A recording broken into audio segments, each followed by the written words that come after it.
Hey Heather, how's How's over over there? Hi, Exactly. We are here at the She Loves Tech conference, and Heather is one of our tech ecosystem heroes.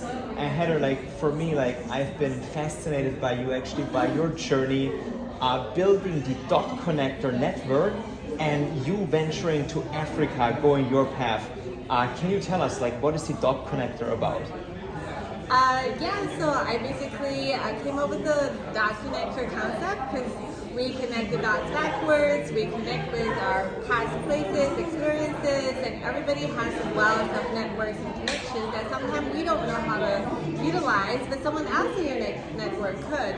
So I think that's the essence of building a sustainable startup community. So we really help each other, we connect the dots, we connect what someone needs and what you have available to make it bigger and growing.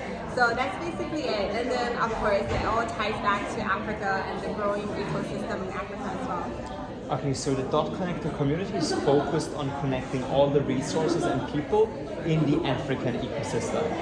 I would say so. Most like that's how it started. That's what I was very interested in because I met a lot of people in the African community, and everybody is so entrepreneurial. They have so many great ideas, and Africa is up and coming region, and there's so much potential. So I felt like how do we accelerate people's ideas and how do we turn it into reality? We have to combine all of the network and all of the resources together to make the dream happen. Amazing. And so you mentioned from a rational perspective, right? The market is obviously growing. People have ideas, right? But what's been your like deep fascination with Africa? Was it curiosity about something very different, or you kind of wanted to go somewhere very different to China? Like, what was your driving force to make that choice?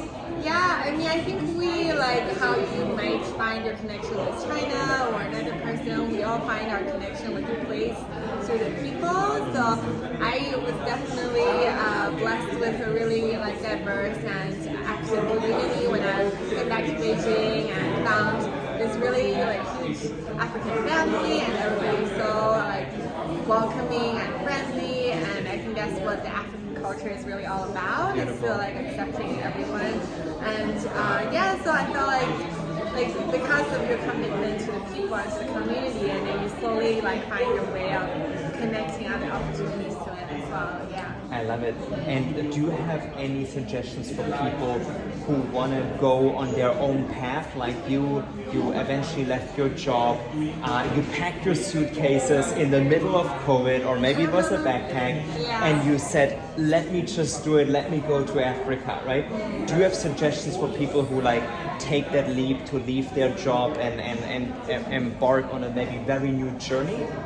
Yeah, I mean, I'm not suggesting everyone to leave your job. I fully agree. This is a warning. This is not suitable for everybody. Yeah. Disclaimer. Watch out. That's right. Yeah, I definitely don't advocate it. You have to like figure out what works for you. Like, what are you willing to risk, and what is really important to you. And for me, like after being really passionate about Africa and really advocating it for so long, I just felt like if I don't go, and then the African startup ecosystem was also very active. It's one of the few continuous growing ecosystems. Like a blue ocean in a way, right? There's not so much activity, so there's chances also for you or ecosystem connectors to build something from scratch.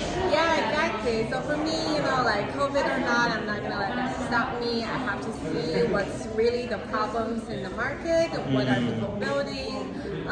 It's really important to see the logic and the connection of what the startups are solving in the market, and then connect with China. So what's your recommendation? Go on the ground and check out the opportunity, or what is your suggestion beside maybe not quitting your job? What's your recommendation for our audience watching here? Yeah, I mean, if you just have a safe comfort zone, I think learn as much as you can while you're in this comfort zone, build your experiences, talk to people who have done it, do your research, and then eventually, if you really want to make something happen, then you have to go. And then I hope at that point you're comfortable enough. You will know when the point is to go. But it's never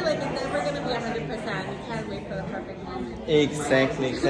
So Heather, like, how can people help you, or like, what kind of resources are you looking for? What kind of people are you looking forward to helping right now at this stage of your career in between China and Africa? Yeah, because there's definitely like I can see there's a huge gap between currently the Chinese investment landscape and the startup ecosystem in Africa, and people are looking for high growing, high return kind of ventures, but in Africa, like truthfully, like it is a lot of like ideation stage, and people are building their solutions from the very beginning, so you have to invest early in order to invest in the future, like later. So I think for me, like what I need is just to have more people more interested in the ecosystem, and then you don't have to make a big leap right now, but like we're all learning, we're all like growing together. So I'm currently working with the China Europe International School in Ghana to build innovation center. So that's one of like amazing. like the spaces where you can make some experiments, you can learn, you can interact with founders. So just inviting more people to join this journey to invest early in the future of Africa. Amazing. So Heather, thank you. Heather D. Connector. Thank you for sharing with us, and greetings to everybody tuning in here.